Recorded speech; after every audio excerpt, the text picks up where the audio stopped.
Olá, pessoal, tudo bem? Então esse é o nosso último encontro, né, dando nossa super revisão para a prova do Conselho Tutelar de 2023.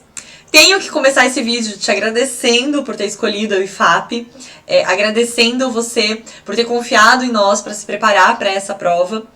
Nós temos certeza que, enfim, tudo que nós tínhamos de conteúdo no âmbito nacional, nós trouxemos, nós passamos nessa revisão. Lembrando, gente, claro que aqui é um modelo de revisão. Nós tínhamos 9 aulas para trabalhar conteúdo, para trabalhar casos práticos. Então, é muito diferente a formação de assistência social, né, formação de conselheiro tutelar e uma revisão ali de bate-pronto para uma prova, tá? Então, aqui nós trabalhamos da forma mais rápida possível para que a gente realmente pudesse prepará-los para relembrar conceitos para a prova do Conselho Tutelar. Essa, conforme prometido, é uma aula bônus. Veja, quando a gente trabalhou lá os conteúdos, nós trabalhamos os conteúdos desde a aula 1 lá, que vinha direitos humanos, direito da criança e do adolescente, Constituição Federal, e fomos entrando no ECA, e aí fomos para a aula 2, 3, falando de medida de proteção, medida socioeducativa, atribuição de conselheiro tutelar, e falamos de legislação especial, resolução do CONANDA. Não dá para abarcar em uma revisão toda a lei ou passar de maneira pormenorizada por todas as leis. Nós presumimos que nós trouxemos uma revisão daquilo que vocês já conhecem, ou passamos de uma maneira mais rápida por tudo aquilo que vocês precisam conhecer. Agora, é possível que ali na tua cidade tenha havido algum edital da prova do Conselho Tutelar que previu alguma lei municipal. Então vamos pensar que você está falando conosco, está nos assistindo ali de Cáceres, Mato Grosso. Pode ser que em Cáceres tenha alguma lei municipal que vai ser cobrada. Então nós recomendamos que você procure nessa lei municipal alguma coisa relativa a conselho tutelar para dar uma lidinha, tá? Essa é uma aula bônus em que nós vamos resolver questões. Veja, na aula 9, nós resolvemos casos práticos que nós, do IFAP, elaboramos, tá? Eu disse pra vocês, gente, vocês não vão encontrar esse caso em lugar nenhum. Esses casos são todos exclusivos, porque nós criamos esses casos para que você perceba se você compreendeu ou não o conteúdo. Ah, Fernanda, lá quando eu tava resolvendo os casos, eu vi que eu dou uma enroscada ali para saber se eu tenho que acolher ou não uma criança, aplicar medida de proteção de acolhimento ou não. Então, como eu dei essa enroscada, eu vou rever aquele conteúdo. Então, é para isso que serve a resolução de casos práticos. Hoje, nós vamos trabalhar com questões que já caíram em provas de conselho tutelar, tá? Então, todas as questões que vocês virem aqui comigo hoje, que estão sendo resolvidas, elas já estão na internet, elas já existem. Os casos de ontem vocês podem pesquisar, vocês não vão achar em lugar nenhum. Nós elaboramos. Os de ontem não, né? Da aula 9, pode ser que você está assistindo seguida. Os casos da aula 10, os casos dessa aula, são questões que já caíram em provas de concurso e que nós trouxemos aqui para resolver juntos com dicas de onde eu vou me atentar, tá? Pessoal, essa é uma aula bônus, mas pode acontecer que, conforme forem aplicando provas de conselho tutelar, que já começou, tá? Nós estamos lançando esse curso no dia 25 de maio. Pode acontecer que nesse final de semana tenha uma prova e a gente perceba alguma coisa que está caindo muito. E a sua prova, por exemplo, vai ser em julho, em agosto. Nós vamos criar outra aula bônus aqui, disponibilizar para vocês. Mas supondo que a gente não tenha outra aula bônus, onde você vai acompanhar conteúdos novos até a realização da tua prova? Lá no nosso Instagram, tá? Que é o @ifap.formação. Formação sem cedilha, sem tiozinho, né? Então, procurem-nos no Instagram para que lá vocês possam também acompanhar os conteúdos. Por quê? Porque se nós formos gravar vídeos bônus para o YouTube, por exemplo, com alguma dica, nós vamos avisar no Instagram, certo? Lembrando, quem que é o IFAP, gente? O IFAP é um Instituto de Formação de Agentes Públicos que foi idealizado por agentes públicos. Então, nós somos funcionários públicos da área do direito, que é o meu caso, da área da assistência social, da psicologia, assistente social forense. Nós reunimos um grupo de servidores e pensamos em montar formações para outros servidores. Vocês vão perceber, vocês, da nossa primeira turma aqui de Conselho Tutelar, que nós estamos engatinhando no digital. Porque as nossas formações, elas são totalmente direcionadas para o presencial. Nós vamos até o município, nós formamos conselheiros tutelares, nós formamos redes de assistência presencialmente, certo? Então quando a gente pensa numa revisão para a prova, essa revisão não tem como ser dada presencialmente, porque a gente não consegue ir na casa de todos vocês, a não ser pelo digital.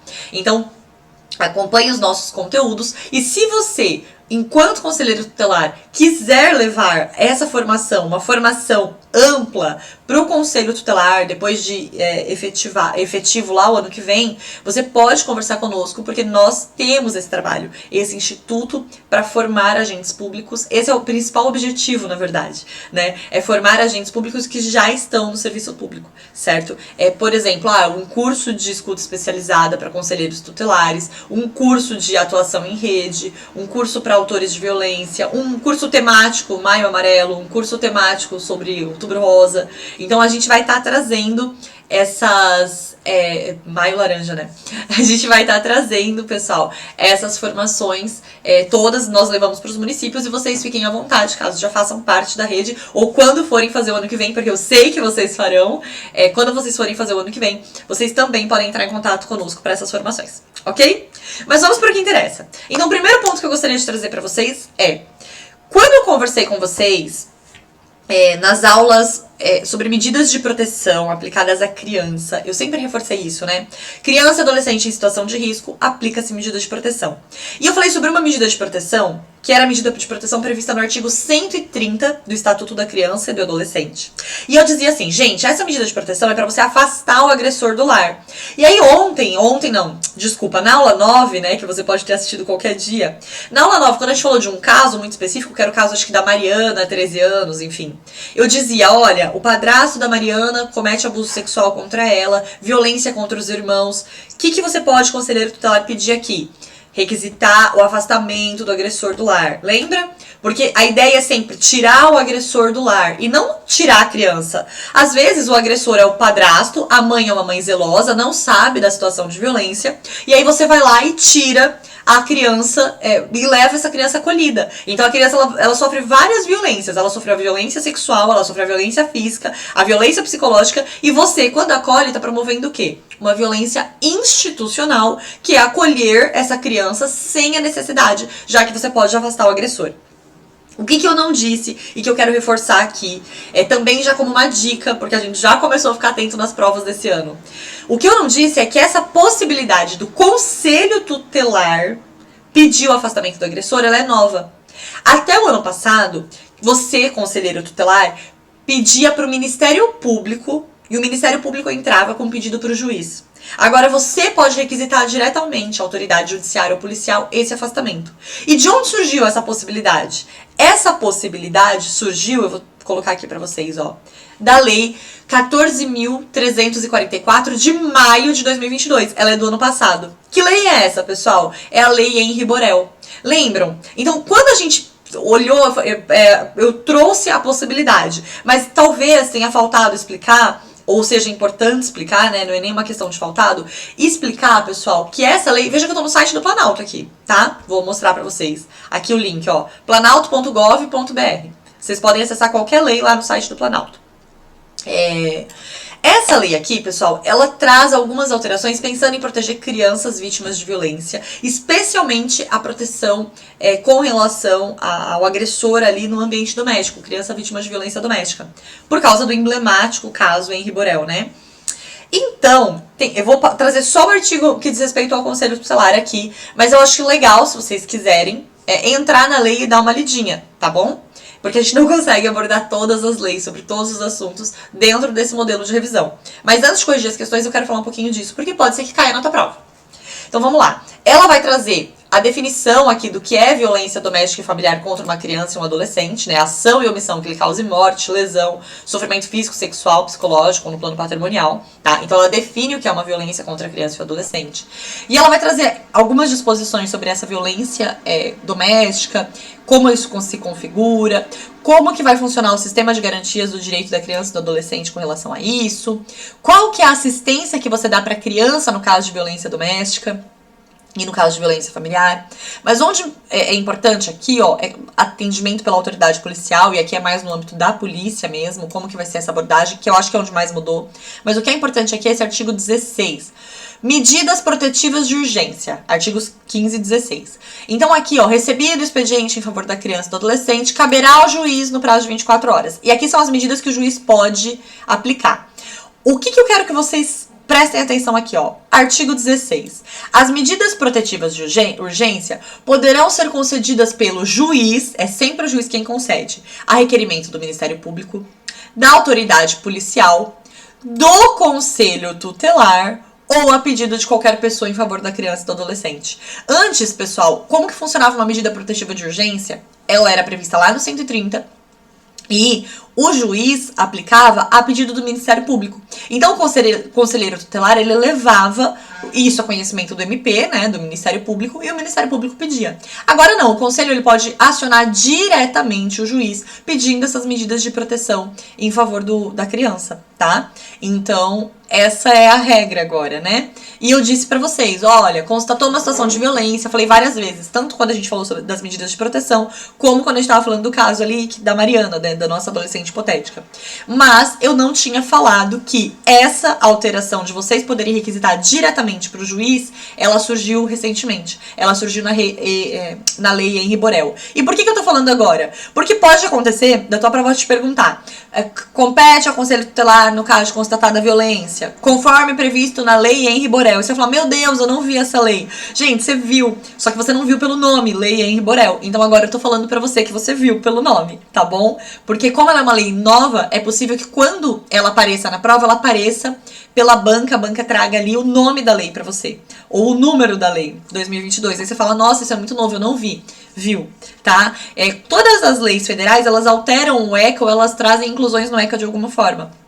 Quando nós montamos material pensando na atuação prática. Então é tudo aquilo que já está vigente, que já está funcionando. Só que nós não falamos de lei por causa dessas alterações pontuais. Então nessa bônus eu já tô trazendo esse detalhe da Henri Borel. Se eu lembrar de qualquer outra coisa que possa aparecer pelo nome da lei ou pelo número da lei, também vou trazer aqui como bônus. Ou a gente vai postar no Instagram como dica, enfim. Então fiquem atentos aos conteúdos, porque a gente vai estar trazendo coisa nova, tá bom? Até a data da tua prova, enfim, conforme as provas forem surgindo. Vamos pro que interessa agora, né, gente? Vamos resolver questão. Então eu tenho aqui umas questões, lembrando, treinando questões que já foram aplicadas em provas, tá bom? Essas questões aqui todas já foram aplicadas em provas, não são questões autorais do IFAP. A gente tirou de provas recentes, seja do Conselho Tutelar, seja da assistência social, tá? Todas as provas, quando a gente criou os nossos casos práticos, a gente colocou nome, né? Deu nome hipotético para as crianças. Falei, gente, é nome hipotético, nenhum caso desse, pelo amor de Deus, saiu da nossa atuação profissional. A gente criou casos e criou nomes e idades. As provas geralmente trazem iniciais. Por quê? Porque quando a gente trata de documentos envolvendo crianças, a gente refere a elas como a inicial. A não ser que você vai direcionar, por exemplo, um ofício para o juiz, um ofício para o promotor. Tá bom? Agora você vai responder um município e tem alguma criança envolvida em alguma situação. Você vai trazer as iniciais. Você vai prestar informações, sei lá, para alguma outra entidade, você vai trazer as iniciais. A não ser que o caso já seja de conhecimento daquela entidade, claro. Tá? Então vamos para as questões. LFS tem 8 anos e é uma criança saudável que frequenta o 3º ano do ensino fundamental, tá? Ele tá acima do peso e ele gosta de levar na sua mochila um carrinho com o qual ele brinca desde pequeno. Por isso, ele é alvo de bullying pelos colegas e de entrega compulsória do seu brinquedo à professora. Então veja que aqui nós temos duas vertentes, né? Ele que tem uma criança saudável, que tem o teu carrinho preso, apreendido aí pelos colegas, né? Então vamos marcar isso. Criança saudável, então nós não estamos falando de uma criança que demanda segundo o professor, que demanda acompanhamento, mas ele tá sofrendo bullying pelos colegas e ele tá sofrendo uma violência institucional. Por quê? Porque a professora tá fazendo ele fazer a entrega compulsória do seu brinquedo, sem devolução. Tais práticas, veja que aqui nós estamos falando das duas práticas, tanto o bullying pelos colegas, quanto essa entrega compulsória da professora pegar o brinquedo e não devolver, ferem aos direitos fundamentais definidos pelo 17 do ECA, que garante inviolabilidade, integridade física, psíquica e moral da criança. abrangendo a preservação da imagem, da identidade, da autonomia, dos valores, das ideias, crenças, dos espaços e dos objetos pessoais. Trata-se de um direito fundamental ao quê?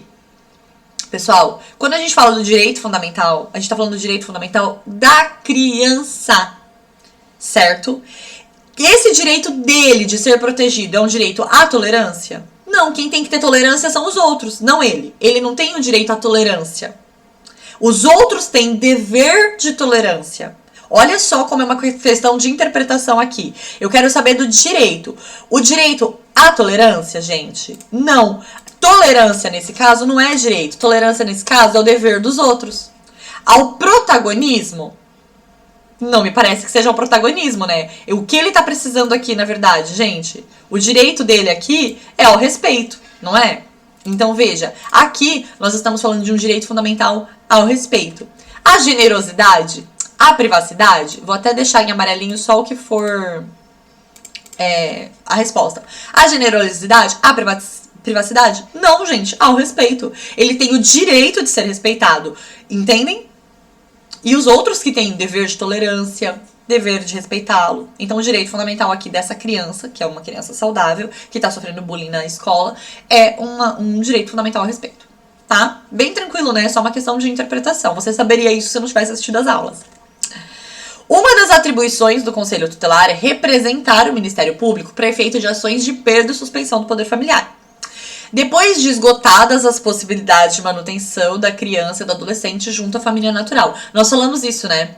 Gente, olha só, esgotou as possibilidades, você vai acolher a criança ou você vai representar para o MP, se essa criança estiver com um estranho, enfim, tá? Sob cuidado de alguém, para que aquele pai, aquela mãe perda, né, o poder familiar, tá? Então, o poder familiar é o direito de ser pai e mãe.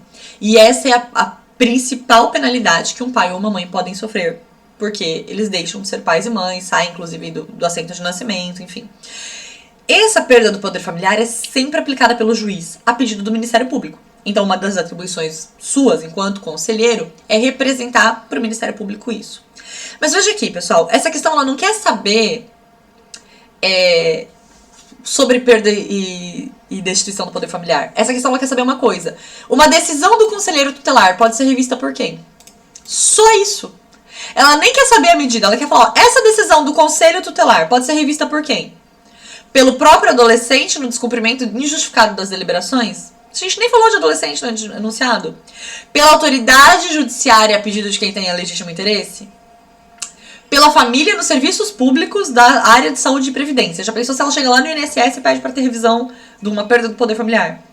Ou pelo representante em nome da criança contra bloqueio de bens? Veja, aqui tudo que a gente quer saber é quem pode revisar uma decisão do Conselho Tutelar? A autoridade judiciária e só a pedido de quem tem interesse. Isso a gente falou bastante, é um artigo expresso do ECA, né? E tá lá no nosso material, tá bom? Então, juiz, a pedido do interessado, pode revisar a sua decisão enquanto conselheiro tutelar. Ninguém mais. Essa questão não queria saber nada de perda e destituição. Ela só queria saber se você sabe quem pode revisar a sua decisão. Então, prestem sempre atenção na pergunta da questão. Ó. Decisão do conselheiro pode ser revista por quem? 3. A colocação em família substituta é feita mediante guarda, tutela ou adoção, de acordo com as normativas prescritas no ECA. Sempre que possível, a criança ou adolescente será previamente ouvida por equipe interprofissional. A gente falou sobre isso, né? Que, inclusive, o Marco Legal da Primeira Infância fala sobre isso, todas as legislações especiais e resoluções do CONANDA falam sobre isso, sobre a importância da criança e do adolescente ser ouvido nas decisões que lhe dizem respeito. Então, durante todas as nossas aulas, nós falamos sobre isso. Mas tem uma, né, respeitado o estágio de desenvolvimento e o grau de compreensão. A gente não pergunta pro bebezinho com quem ele quer ficar. De acordo com o artigo 28, parágrafo 2º do ECA, a necessidade do consentimento, e aqui a gente tá falando quando que essa criança ela tem que ser ouvida, né? Ou seja, eu sempre vou levar em consideração o que a criança e o adolescente quiser, mas a partir de uma determinada idade, o juiz ele vai ouvir essa criança, vai ouvir a opinião dessa criança. Quando que o juiz tem que ouvir, gente? A partir dos 12, dos 9, dos 8, dos 11 ou dos 10. Ele vai ouvir necessariamente quando essa criança tiver o discernimento necessário para falar, né? Ou seja, quando ela deixa de ser criança, quando ela faz 12 anos e torna-se adolescente, tá? Então, a gente pensa na mesma lógica assim, ó. Responde por ato infracional, maior de 12 anos. Tem necessariamente o consentimento colhido em audiência pelo juiz. Tem que opinar, pode ser ouvido, maior de 12 anos, tá? Então aqui a gente tá falando de 12 anos. Tá no nosso material, tá previsto expressamente no 28, parágrafo 2º do ECA. De acordo com a Lei 8.072 de 93, a assistência social organiza-se por quais tipos de proteção? Eu mato vocês se vocês não souberem dessa. Primária, secundária e terciária, eventual ou continuada, social e econômica, ou proteção social básica e proteção social especial.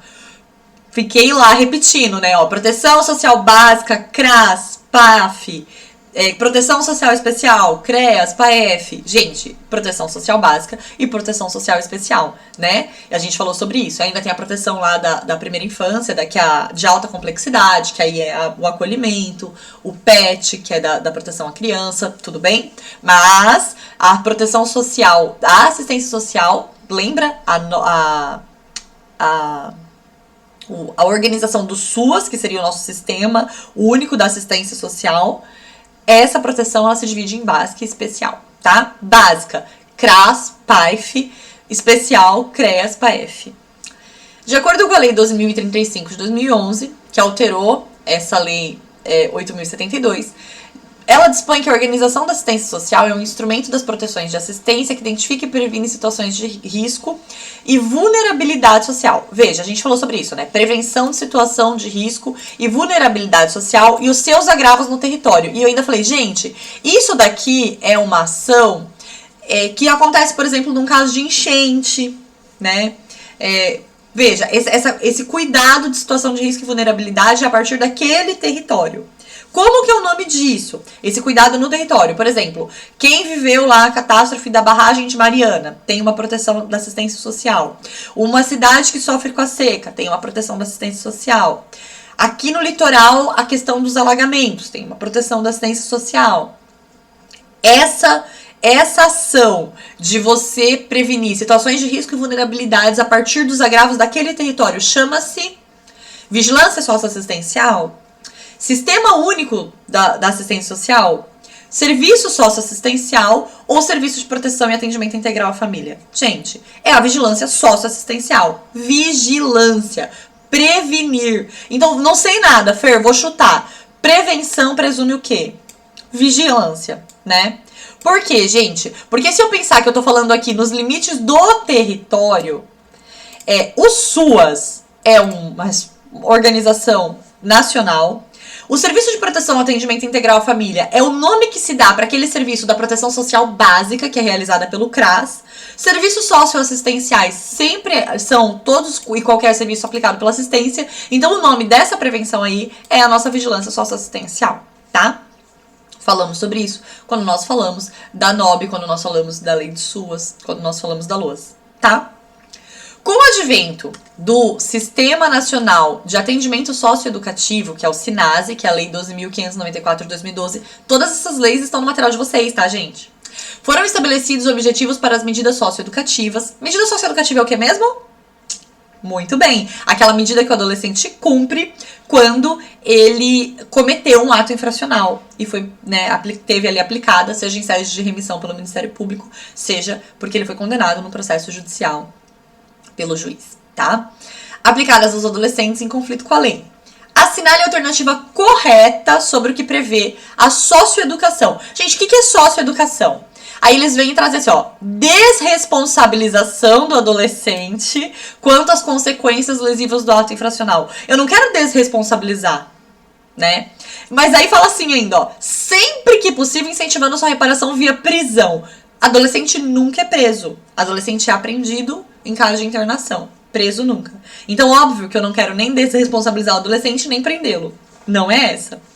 Integração social do adolescente e garantia dos seus direitos individuais e sociais por meio do cumprimento de um plano individual de atendimento. PIA. Perfeita, sem defeitos, né? Essa daqui. Mas vamos ver as outras? As outras dizem assim, ó. Aprovação da conduta infracional. Gente, eu quero aprovar a conduta infracional. Vou falar bonito. Cometer um ato infracional. Continua. Integração social do adolescente e garantia dos seus direitos individuais por meio do cumprimento do seu plano individual de atendimento. Perfeito. A ser aplicado por policiais.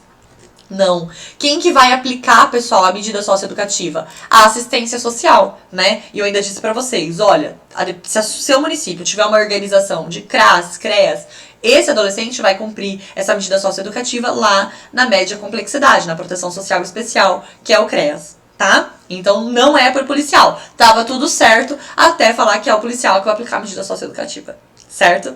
A alternativa correta é a B. A LS, 11 anos de idade, reside com a mãe, o padrasto, os 2 irmãos. A LS é vítima de abuso sexual cometido pelo padrasto. Essa criança nunca comentou com ninguém sobre o fato devido às ameaças do abusador, que disse que caso falasse, ela falaria algo contra a mãe. Então a gente já tá presumindo aqui que a mãe também não sabe, tá? Ele faria algo contra a mãe, né? Não falaria. Constatado que a criança tá em risco, a autoridade policial, delegado, deve ser acionada e requisitará a autoridade judicial, juiz, em qualquer momento dos procedimentos de investigação e responsabilização, medidas de proteção pertinente. Analise-as. Que medidas são essas? Evitar o contato direto da criança com o suposto autor da violência. Sim, né? Inclusive medidas de proteção para não se afastar do lar, para não se comunicar com a criança. Solicitar o afastamento cautelar do investigado da residência? Sim. E a gente ainda viu que não só lá o 130 do ECA diz que no caso de abuso sexual afasta, como a lei Henri do Borel no caso de abuso e violência doméstica, né? Requerer a prisão preventiva do investigado quando houver suficientes indícios de ameaça à criança que é vítima ou testemunha? Sim, esse cara pode ser preso cautelarmente para proteger a criança que é vítima ou testemunha de uma violência. Solicitar aos órgãos socioassistenciais a inclusão da vítima e de sua família nos atendimentos a que tem direito? Sim, né? Programas de proteção a vítimas de violência, se eventualmente tiver alguma vulnerabilidade econômica dessa família e por isso essa mãe ainda se sujeita a ficar com esse padrasto, ser encaminhada para os programas socioassistenciais referentes, eventualmente até um aluguel social, dependendo de como tem ali no seu município. Requerer a inclusão da criança em programas de proteção à vítima? Sim. Então, de acordo com a Lei 13.431 de 2017, está correto que se afirma em todas, né, gente? Tá tudo correto. Precisei decorar a lei ou saber o número da lei para saber o que tá certo ou errado? Não. Isso aqui é bem intuitivo, né? Eu posso... Tudo isso visa proteger a criança? Eu aplico. Tá bom? Então, eu não sei de nada, não lembro da lei, não consegui ler aula, não consegui assistir aula, não consegui estudar. Proteção à criança, sempre o maior interesse da criança, né? Ainda na 3.431, assinale a opção correta acerca do depoimento especial de crianças e adolescentes. Depoimento especial é aquele realizado por quem, gente? Pela autoridade judiciária ou policial, né? Então, escuta especializada, rede de proteção, depoimento especial, autoridade judicial ou autoridade policial. Falamos sobre isso, né? Então, vamos lá. Quero a correta. Em caso de qualquer tipo de violência contra criança e adolescente, o depoimento especial seguirá o rito cautelar de antecipação de provas? Não. Falei pra vocês que quando a criança tem menos de 7 anos, e aí, lembra o marco legal da primeira infância? Criança tem menos de 7 anos, ela tá numa fase de desenvolvimento, então se presume que essa criança, ela vai esquecer mais rápido uma situação de violência que aconteceu com ela. Então, nesses casos, pensando que essa criança de até 7 anos vai poder esquecer mais rápido o que aconteceu com ela e foi vítima de violência, ou presenciou algum tipo de violência, aí sim eu vou aplicar o rito cautelar de antecipação de provas. Ou seja, eu vou primeiro tomar o depoimento especial dessa criança, lá no processo judicial, e se realmente constatado que houve a violência, eu vou continuar investigando o agressor, tá? É um caso excepcional. Em regra, esse depoimento se dá no curso da ação que está investigando o agressor. Mas quando a criança estiver em desenvolvimento e houver esse risco de que ela esqueça realmente os fatos, enfim, e até lembra toda aquela ideia da revitimização, para essa criança não ficar sempre repetindo aquilo que foi falado, pode ser tomado o depoimento especial de forma cautelar de antecipação de provas, que é recomendado na primeira infância, tá? Então, não é em qualquer tipo de violência e nem contra o adolescente. B. O depoimento especial deverá ser tomado uma única vez, independente da necessidade. A recomendação é que seja uma única vez, gente, mas não é independente da necessidade. Se for necessário que ele seja ouvido de novo, e aqui contra quaisquer, né? A palavra quaisquer é onde pega aqui a gente. Quaisquer tipos de violência contra criança e adolescente. Não. Vai ser violência sexual contra a criança. O depoimento especial, independente da necessidade para evitar. Não. Se houver necessidade de repetir, vai repetir. Mas a regra é que seja uma única vez, tá? O depoimento especial deve ocorrer diante da autoridade judiciária, uma vez que as vítimas são menores de idade, sendo vedada, proibida a sua tomada por autoridade policial? Não. O depoimento especial ele pode ser tomado tanto pela autoridade judiciária quanto pela autoridade policial. Lembrando que nos dois casos, o entrevistador é uma pessoa designada que vai ter capacidade para fazer isso. Então vai ser a psicóloga lá da delegacia, vai ser o psicólogo forense ou assistente social forense lá do judiciário, tá? Então, não é proibida a tomada no curso da investigação policial pela autoridade policial. No curso do processo judicial, é vedada, proibida a transmissão do depoimento para a sala de audiência. Claro que não, né, gente? Eu já expliquei pra vocês, a criança ela fica ali numa salinha e ela tá sendo filmada. Ela tá sendo filmada, só que ela não tá vendo o juiz, ela não tá vendo o promotor, ela não tá vendo o advogado. Mas é óbvio que a gente vai transmitir a imagem dessa criança pro juiz que vai estar na sala de audiência, né? Então, é claro que isso vai acontecer.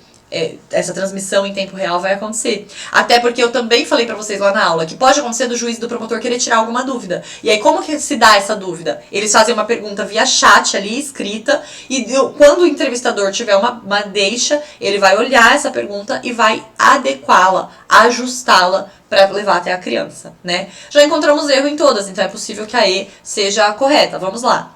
O depoimento especial deverá ser gravado em áudio e vídeo, podendo as perguntas serem adaptadas por profissional especializado, a fim de viabilizar a compreensão da criança e do adolescente. Isso mesmo, né? Então, o juiz e o promotor e o advogado de defesa do réu, eles podem fazer perguntas. Nessas perguntas, o entrevistador, ele lê essas perguntas, ninguém pergunta diretamente para a criança, é só o entrevistador, que é esse profissional especializado. Na salinha ali, tá só o entrevistador e a criança.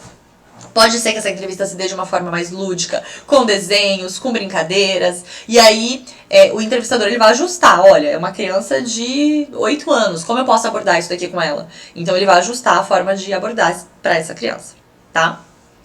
A escuta especializada e o depoimento especial para crianças vítimas ou testemunhas de violência são garantidos pela 3.431, nós vimos ela. Assinale a alternativa incorreta em relação a esses procedimentos. Vamos para a incorreta, então? Incorreta. O depoimento especial deve ser regido por protocolos e pode ser realizado quantas vezes forem necessário para melhor esclarecimento da situação, mas de preferência mais de uma vez. Gente, tava tudo lindo até aqui, mas de preferência mais de uma vez? De preferência uma única vez. E ele vai se repetir quantas vezes forem necessárias. Me parece que essa é incorreta. Vamos conferir as outras? A escuta especializada e o depoimento especial devem ser realizados em local apropriado e acolhedor, com uma infraestrutura e espaço físico que garantam a privacidade da criança e do adolescente. Certinho? O depoimento especial deve tramitar em segredo de justiça. Claro, né, gente? Na verdade, todas as ações que envolvem medidas de proteção e situação de violência contra a criança, elas tramitam em segredo de justiça.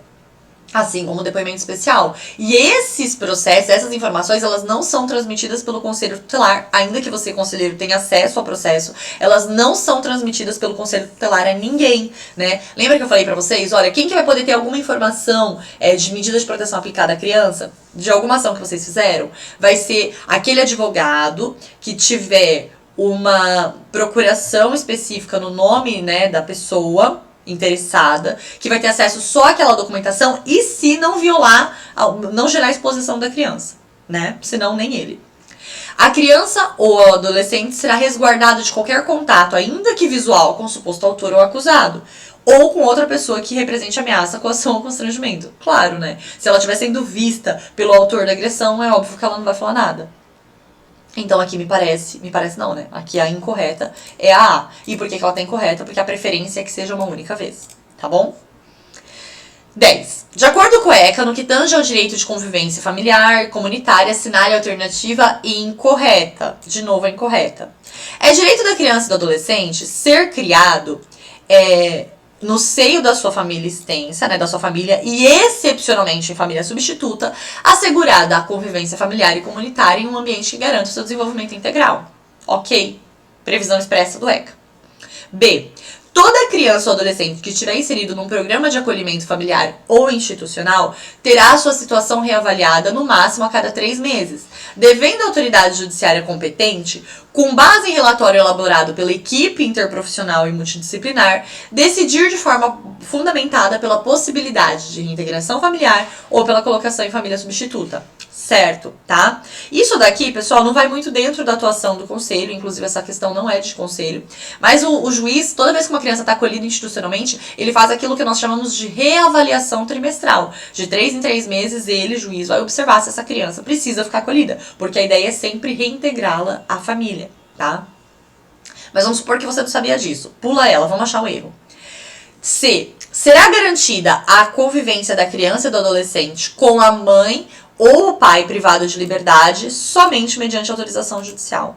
Pegou aqui, né, gente? Uma criança ou um adolescente que tem a mãe ou o pai privado de liberdade vai ter o contato sempre assegurado com essa mãe e com esse pai, né? Inclusive, mães privadas de liberdade amamentam seus filhos, têm contato com os filhos. Então, isso não depende de autorização judicial. Isso daqui vai depender da organização da autoridade policial, né? Então, não precisa de uma autorização do juiz para que a criança visite o pai e mãe preso.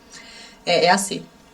E D. A manutenção ou a reintegração da criança ou adolescente à família terá preferência em relação a qualquer outra providência, com certeza.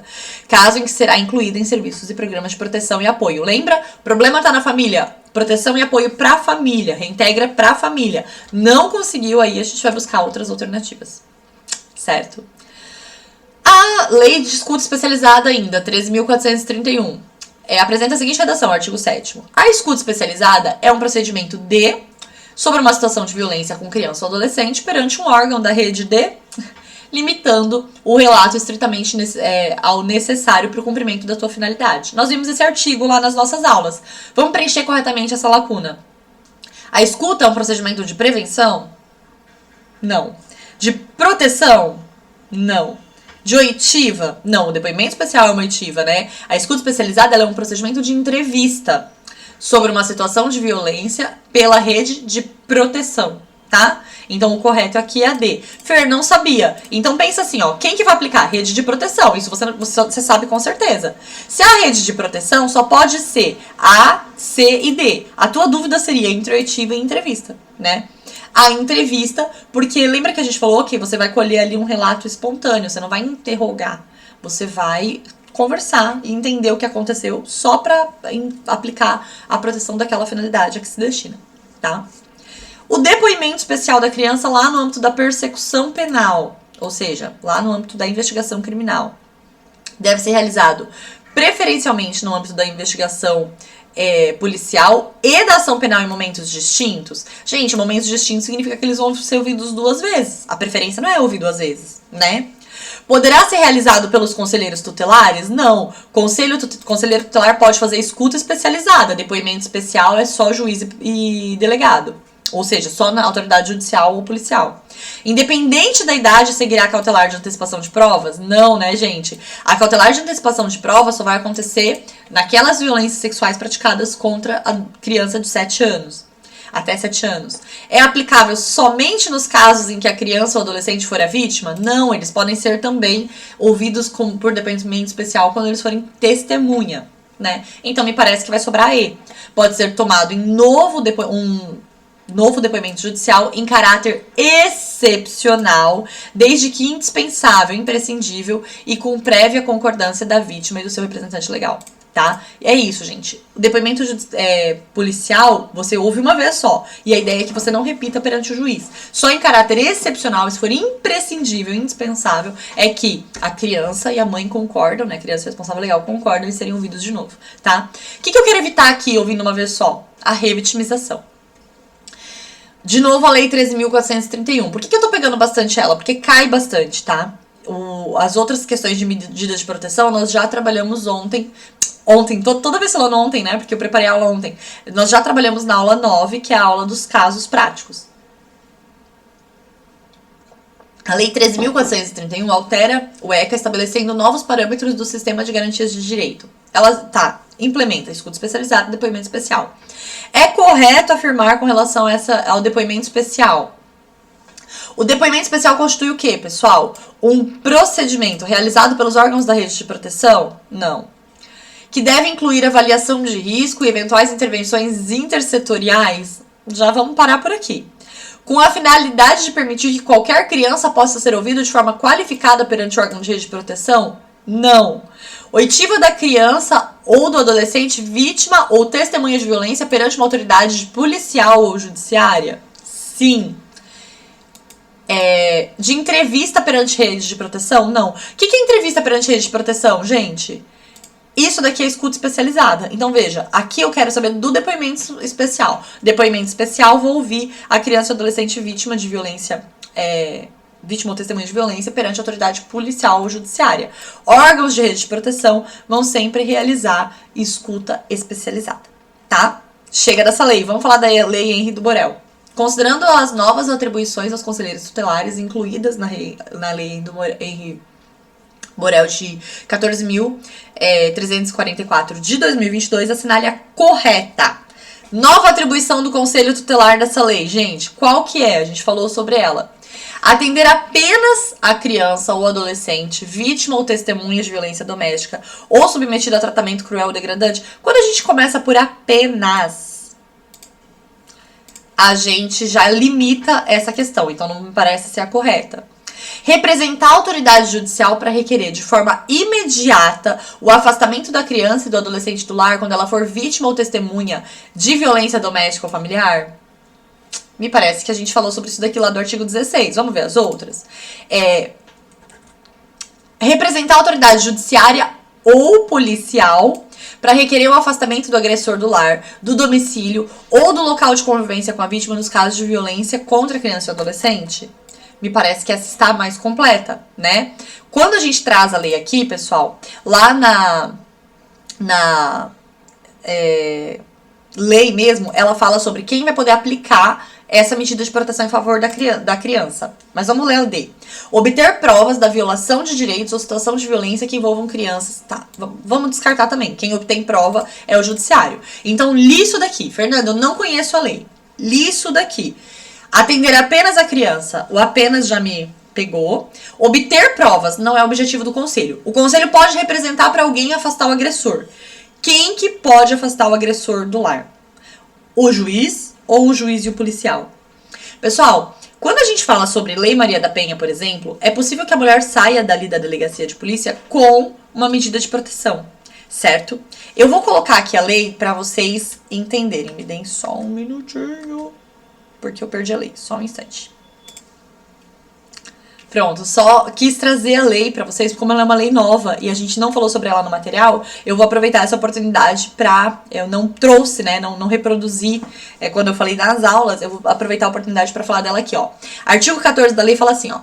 Verificada a ocorrência de ação ou omissão que implique na ameaça ou na prática de violência doméstica e familiar, com a existência de risco atual ou iminente à vida e integridade física da criança e do adolescente ou de seus familiares, o agressor será imediatamente afastado do lar, do domicílio ou do local de convivência com a vítima, pela autoridade judicial, pelo juiz, pelo delegado de polícia, quando o município não for sede de comarca, pelo policial, quando o município não for sede de comarca e não tiver delegado. Então, em regra, assim, ó, o juiz vai afastar, mas o juiz não tem, aquele município não é comarca. A autoridade policial pode afastar? Pode afastar. Por isso que quando eu falei, olha, essa daqui tá certa, mas essa tá mais completa, a ideia, pessoal, é justamente, ó, representar a autoridade policial para requerer o afastamento? Sim.